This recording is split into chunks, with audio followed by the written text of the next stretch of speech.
بسم اللہ الرحمن الرحیم. السلام علیکم. جیسا کہ سابقہ لیکچر میں علامہ اقبال کی آدھی غزل کا مطالعہ ہم کر چکے تھے، آج ہم اس سے آگے علامہ اقبال کی غزل کو پڑھیں گے. پہلا شعر دیکھیے.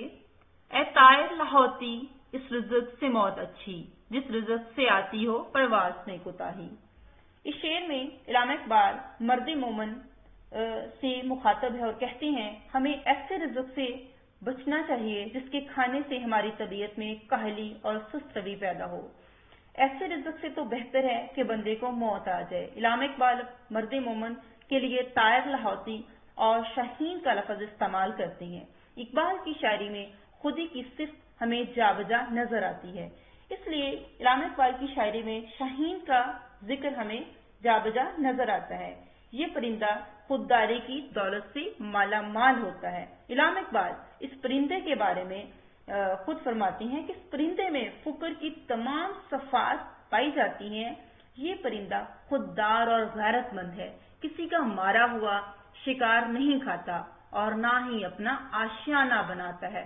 بلند پرواز اور تیز نگاہ جیسی تمام صفات اس پرندے میں نظر آتی ہیں. علامہ اقبال خود فرماتے ہیں پرندوں کی دنیا کا درویش ہوں میں، پرندوں کی دنیا کا درویش ہوں میں کہ شہیں بناتا نہیں آشیانہ، نہیں تیرا نشیمن قصرے سلطانی کے گنبد پر، تو شہیں ہے بسیرا کر پہاڑوں کی چٹانوں میں. علامہ اقبال اپنے نوجوانوں کو خودداری کا درس دیتے ہوئے فرماتے ہیں اپنے مقاصد کو حاصل کرنے کے لیے ذرا بھی کوتاہی نہ کر، چند پیسوں کی خاطر اپنے ضمیر اور مقاصد کا سودا نہ کر.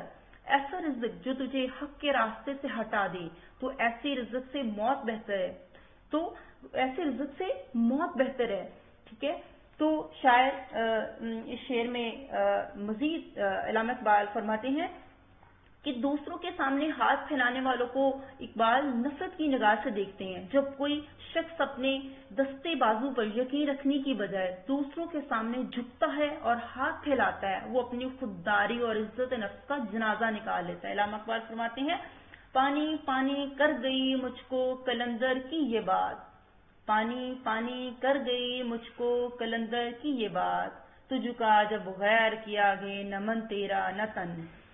رزق بھی دو طرح کا ہوتا ہے. ایک وہ رزق جو ہم محنت اور مشقت سے کماتے ہیں جسے ہم رزق حلال کا نام دے دیتے ہیں، اس رزق کو کھانے سے ہمیں راحت ملتی ہے.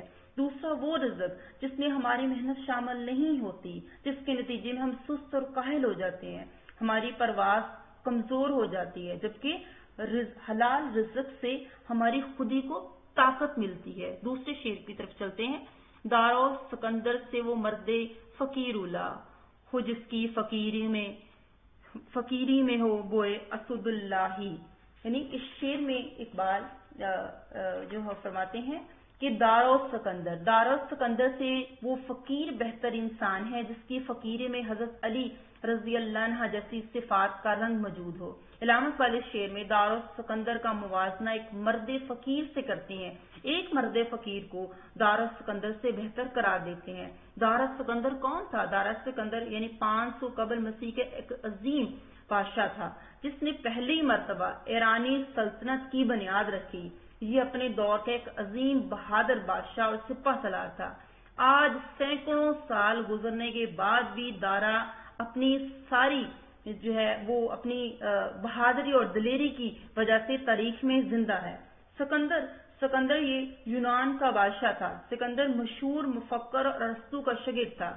ارسطو یعنی کم عمری میں ہی دنیا کو فتح کرنے کے لیے نکلا اور اپنی ہمت اور دلیری سے آدھی دنیا کو فتح کر لیا. اس کی بادشاہت یونان سے لے کر ہندوستان تک پھیلی ہوئی تھی. سکندر بھی اپنی بہادری، دلیری اور فتوحات کی وجہ سے آج بھی تاریخ میں زندہ ہے. یعنی کہ علامہ اقبال اس شعر میں جو فرماتے ہیں اقبال کے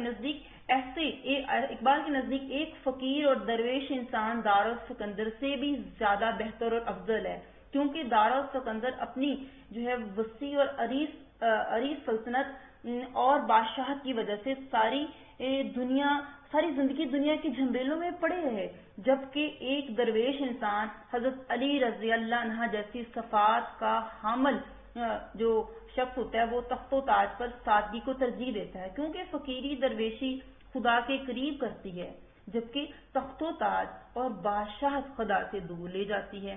اقبال اس شعر میں نوجوان طبقے سے مخاطب ہے۔ وہ کہتے ہیں ان کو حضرت علی کے نقش قدم پر چلنے کی تلقین کرتا ہے۔ اقبال جو ہے وہ نوجوان طبقے کو حضرت علی کے نقش قدم پر چلنے کی تلقین کرتا ہے، کیونکہ حضرت علی جیسی عظیم ہستی کے نقش قدم پر چل کر دین اور آخرت دونوں میں کامیابی حاصل ہو سکتی ہے۔ آگے ہم اگلے شعر کی طرف چلتے ہیں۔ آئین جواں مردہ حق گوئی او بے باکی، اللہ کے شیروں کو آتی نہیں روبائی۔ اقبال اس شعر میں فرماتے ہیں کہ بہادر لوگ سچ بولنے والے اور بے خوف ہوتے ہیں، اللہ کے شیروں کو منافقت سے کام نہیں لینا آتا۔ علامہ اقبال علامہ اقبال فرماتے ہیں بہادر لوگوں میں دو طرح کی صفات ہوتی ہیں، ایک تو وہ سچ بولتے ہیں، دوسرا وہ بڑے بے خوف ہوتے ہیں۔ مرد مومن کا انداز بھی یہی ہوتا ہے کہ وہ اللہ کے شیر بن کر زندگی گزارتے ہیں۔ اسے لومڑی کی طرح مکاری دغا بازی نہیں کرنی آتی۔ جو اللہ کا نیک بندہ ہوتا ہے وہ مشکل سے مشکل حالات میں بھی سچ کا دامن نہیں چھوڑتا اور حق کا پرچم ہمیشہ بلند کرتا ہے۔ تاریخ میں ہمیں ایسی بے شمار مثالیں نظر آتی ہیں، یعنی یہاں تک کہ ان لوگوں نے جنہوں نے کلمہ حق کو نہیں چھوڑا اور یہاں تک کہ انہیں دہتے ہوئے کوئلوں پر لٹا دیا گیا، کیونکہ ان کے دلوں میں ایمان کی شمع بھی روشن تھی اور انہیں راہ راست پر قائم رکھے ہوئے تھی۔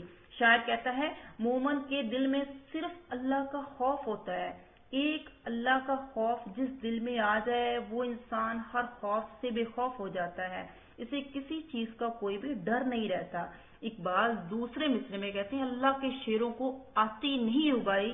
اس شعر میں کہتے ہیں کہ جو اقبال جو ہوتے ہیں مومن کو شاعر اللہ کے شیر کہتا ہے اور دغاباز خوشامد چالباز لوگوں کو اقبال نے لومڑی سے تشبیہ دی ہے۔ اقبال کے نزدیک ایسے لوگ جو ہیں جو منافقت کا پہلو برقرار رکھتے ہیں وہ لوگ دین اور دنیا دونوں میں کامیاب نہیں ہوتے۔ اللہ کے نیک بندے جو ہوتے ہیں وہ نہ تو کسی کو دھوکہ دیتے ہیں نہ خود دھوکے میں رہتے ہیں، ان کی گفتگو میں سچائی اور کردار میں پاکیزگی نظر آتی ہے۔ اقبال خود فرماتے ہیں ہزار خوف ہو لیکن زباں ہو دل کی رفیق، ہزار خوف ہو لیکن زباں ہو دل کی رفیق، یہی رہا ہے ازل سے قلندروں کا طریق۔ یعنی آج ہم نے 3 اشعار کا مطالعہ کیا ہے، اگر اس میں کسی قسم کی کوئی مشکل اگر آپ کو آ رہی ہو تو آپ اس کو نظم کو جو ہے ہم دوبارہ